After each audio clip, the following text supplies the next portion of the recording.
A Rosa do Povo, Drummond de Andrade. 55 poemas, compõe uma obra Rosa do Povo, que foi escrita por Carlos Drummond de Andrade entre os anos de 1943 e 1945.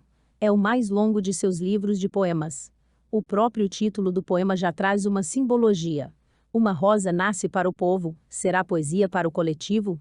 Para tentar saber, vale a pena ler o poema Flor e a Náusea. Nessa época, o mundo vivia os horrores da Segunda Guerra Mundial e Drummond, que nunca fora alheio a questões ideológicas ou humanas, aos sofrimentos ou à dor na cidade, ou no campo, escreveu nesse livro, ao lado de outros diversos temas, sua indignação e tristeza melancólica com o mundo, com a violência, e com a necessidade de se ter uma ideologia. Política e poesia, todas essas questões, é claro, intervieram nas criações. E, em muitos de seus poemas deste livro, Drummond confessa a impotência da poesia só para criar beleza.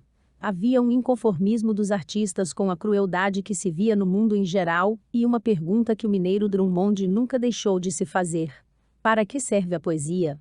No poema Carta Stalingrado, cidade em que os soviéticos vencem os alemães, diz Drummond que a poesia foi parar nos jornais.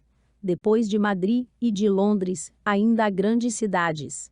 O mundo não acabou, pois que entre as ruínas outros homens surgem, a face negra de pó e de pólvora, e o hálito selvagem da liberdade dilata seus peitos. A poesia fugiu dos livros, agora está nos jornais. Telegramas são notícias da guerra. Homero é o autor das epopeias Ilíada e Odisseia, poemas épicos e heróicos por excelência. Drummond nos diz de forma tão simples quanto o mundo mudou.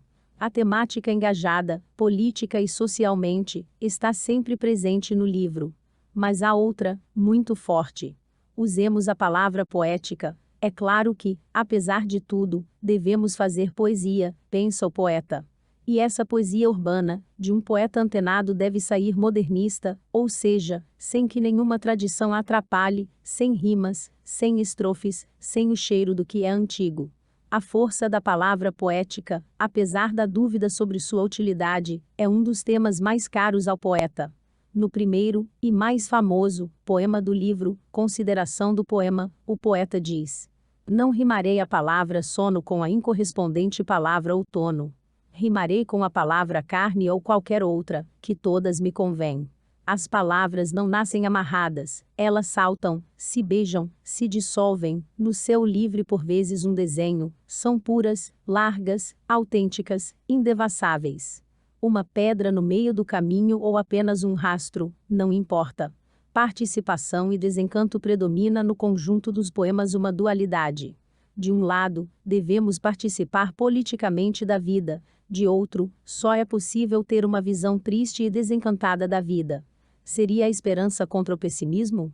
As duas coisas, provavelmente, dizem os leitores do poeta.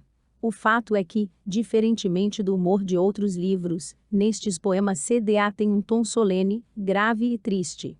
Vejamos um trecho de outro famoso poema, Procura da Poesia. Não faça versos sobre acontecimentos.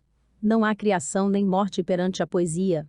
Diante dela, a vida é um sol estático, não aquece nem ilumina. As afinidades, os aniversários, os incidentes pessoais não contam. Ou então, vejamos como o poeta vê a si mesmo no cotidiano da cidade, em outro famoso poema, A Flor e a Náusea. Prezo a minha classe, e a algumas roupas, vou de branco pela rua cinzenta. Melancolias, mercadorias espreitam-me. Devo seguir até o enjoo? Posso, sem armas, revoltar-me? Metalinguagem, a poesia sobre a própria poesia, a que chamamos poesia metalinguística, comparece todo o tempo neste livro. Mas há também a virtude de se refletir sobre um passado romântico, quando o mundo era mais organizado e talvez mais feliz.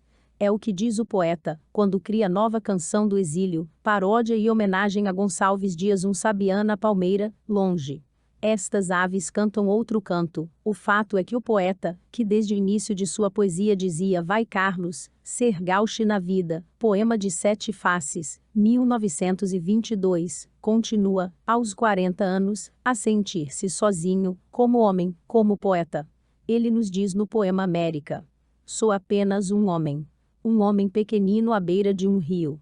Vejo as águas que passam, e não as compreendo. Sei apenas que é noite, porque me chamam de casa, e como é grande a saudade dos amigos, que CDA sempre celebrou em tantos poemas. Em 1945 morre o grande amigo Mário de Andrade. Drummond lhe dedica o longo poema Mário de Andrade desce aos infernos, que começa desta maneira.